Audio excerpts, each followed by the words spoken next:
কাঁঠালের বীজটা যে ভেজে সুন্দর খাওয়া যায় তা হয়তো এখনকার বাচ্চারা জানে না বললেই চলে, কারণ নানান জাতের ফাস্টফুড তারা এত বেশি খায় বা পরিচিত, তার মধ্যে দেশি খাবারের অনেক কিছু তারা জানে না। আর ভেজে খাওয়ার ব্যাপারটা তো ঝামেলা, প্লাস প্রশ্নই ওঠে না, মনে করে এটা আবার ভেজে খাবো বা এটা কি আমাদের যেসব ফাস্টফুড খায় তার মতো সুস্বাদু হবে। যাই হোক, আমরা যারা ছোটোবেলায় খাইছি তারাই এর মজাটা খুব ভালো মতো জানি। আর কাঁঠালের বীজ আসলে খুবই সুস্বাদু। জাতীয় ফল যেমন কাঁঠাল, আমার তো মনে হয় জাতীয় বীজ ও কাঁঠালের বীজের নাম রাখা উচিত ছিল, কারণ এটা একভাবে যেমন ভর্তা করা যায় তেমন আলুর মতো ভাজি করা যায়, আবার আস্ত বিচি ভেজেও খাওয়া যায়। কিন্তু যাই হোক, আমি কাঁঠালের বীজ আজ ভর্তা করে দেখাবো। তো কিছুটা দেখাবো, বাকিটা আপনারা অবশ্যই দেখলে বুঝতে পারবেন। এটা কাটার সময় অবশ্যই হাতে একটু সরিষার তেল মেখে নেওয়া উচিত ছিল, কিন্তু আমি নিই নাই, সেজন্য আমার হাতটা কালো হয়ে গেছে। যাই হোক, কাঁঠালের বীজগুলো আমি কেটে নিছি। যাদের বেশি হাতের সময় আছে তারা কিন্তু বিচিগুলো একদমই এই লাল আবরণটা ফেলে দিয়েও কাটতে পারেন, তাতে করে দেখা যাবে ভর্তার কালারটা বেশি সুন্দর হবে, একদমই সাদা হবে। আমি অতটা সময় পাইনি বা অতটা দরকারও মনে করি না, যার কারণে আমি লাল খোসাটা সহই ভর্তাটা বানাবো। ভর্তার কালারটা একটু হয়তো পার্থক্য হবে, ওটা সাদা হতো আর এটা একটু লালচে কালার হবে। এই ছাড়া কোনো টাইপের স্বাদে, গন্ধে বা কোনো টাইপের পার্থক্য বোঝা যায় না। যাদের হাতের সময় আছে তারা অবশ্যই লাল খোসাটা ছাড়িয়ে নিয়ে ভর্তা করতেও পারেন, কোনো সমস্যা নেই। যাই হোক, আমি আমার কাঁঠালের বীজগুলো প্রথমে কেটে নিলাম, নিয়ে এবারে প্রেসার কুকারে দিয়ে কিছুটা পানি দিয়ে বিচিগুলোকে সিদ্ধ করতে দিয়ে দিব। সিদ্ধটা ভালো মতো করতে হবে, যাতে করে এটা একটা বিচি একটু শক্তই হবে। অন্য কিছুর থেকে একটু প্রেসার কুকারে সিটির পরিমাণটাও বেশি দিয়ে নেবেন, যাতে করে ভর্তাটা তৈরি করার সময় আপনার খুব বেশি কষ্ট না হয়, এক নিমিষেই আপনি ভর্তাটা তৈরি করে ফেলতে পারেন। তো যেরকম কথা সেরকম কাজ। আমি কিন্তু প্রেসার কুকারের ভিতরে পানি আর কাঁঠালের বীজ দিয়েই চুলাতে চাপিয়ে দিলাম। বাকিটা অবশ্যই আপনারা দেখে উপভোগ করে নেবেন। কেমন? কথায় কথায় কিন্তু আমার কাঁঠালের বীজগুলো একদমই সেদ্ধ হয়ে গেছে, অনেকগুলো সিটি আমি দিয়ে নিয়েছি। এই যে পানি কালারটা লাল দেখাচ্ছে, একটাই কারণ হচ্ছে কাঁঠালের বীজের উপর আবরণটা আমি ফেলিনি। ওই খোসাটা যদি ফেলে দিতাম তাহলে পানির কালারটা লাল হতো না। যাই হোক, বিচিগুলো একদম নরম তুলতুলো হয়ে গেছে। এখন কোনো ক্রমে হাত দিয়ে একটু চাপ দিলেই ভর্তাটা সুন্দর মতো হয়ে যাবে। তো এই জন্য আমি সবাইকে পরামর্শ দিছি, যখন প্রেসার কুকারে দিবেন তো অবশ্যই যেন খুব ভালো মতো সিদ্ধ হয়। একটা 3টা সিটির উপরে দিবেন, 5টা 6টা সিটি দিতে পারলে মানে খুব বেশি ভালো হয়। আপনার কাঁঠালের বীজটা দেখবেন যে আপনার ভর্তা করতে একদমই কষ্ট বা শক্তি লাগতেছে না, যেহেতু এটা একটা বিচি একটু শক্তই থাকার কথা। কিন্তু এভাবে আসলে প্রেসার কুকারে দিয়ে যদি আপনি সিটি দিয়ে নেন তাহলে বিচিটা একদমই নরম হয়ে যাবে। যাই হোক, এখন আমি কিন্তু এই যে দেখেন কত সফট হয়ে গেছে, সমস্ত বিচিগুলো হাত দিয়ে সুন্দর মতো করে আমি এটাকে ভর্তা তৈরি করে নিব।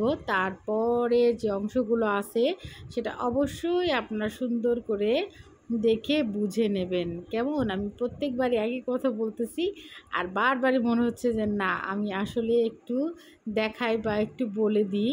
আমার এক হাতে ক্যামেরা আর এক হাত দিয়ে আমি আসলে এটা তৈরি করতেছি, যার কারণে আমার একটু ডিস্টার্ব হচ্ছে। তারপরেও ব্যাপার না, আমি আসলে এভাবেই আপনাদের দেখাচ্ছি। যারা বাড়িতে এই ভর্তাটা তৈরি করবেন আসলে খুব মজা লাগবে। তো আপনারা অবশ্যই এটা একদিন বানিয়ে খেয়ে ট্রাই করবেন আর আমাকে অবশ্যই রিভিউ দিবেন যে না ভালো হলো না মন্দ হলো। এখন কিন্তু কাঁঠালের বীজটি অনেক সস্তা, অনেক অ্যাভেলেবেল।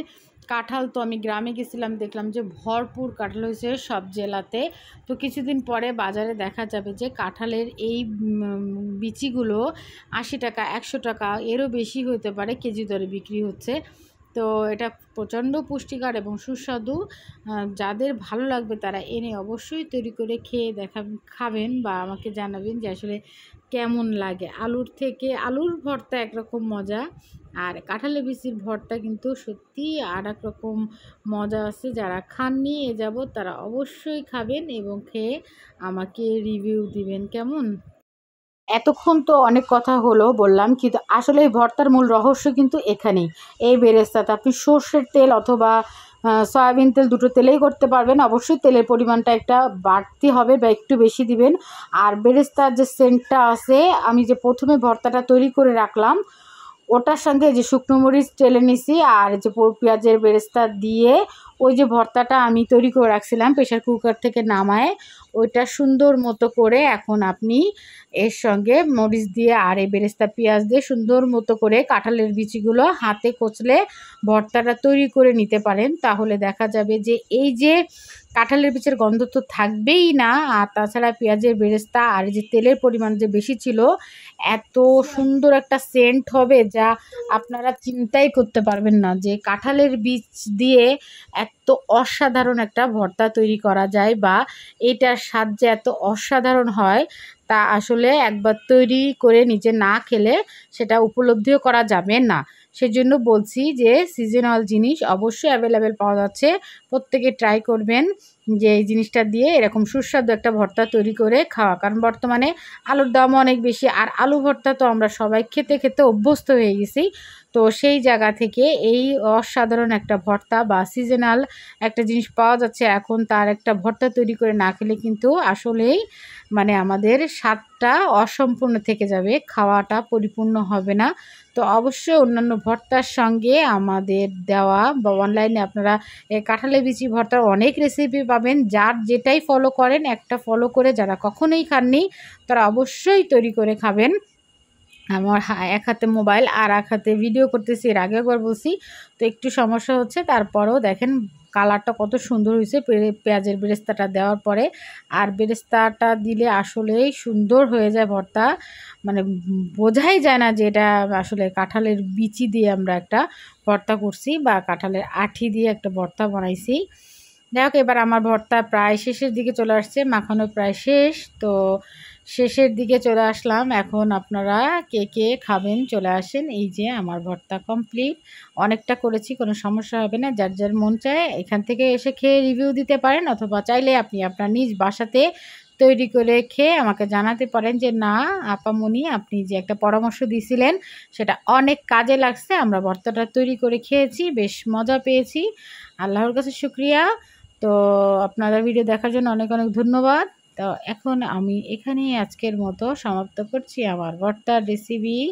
যে যেখান থেকে দেখেছেন আবারও অনেক অনেক ধন্যবাদ। আল্লাহ হাফেজ।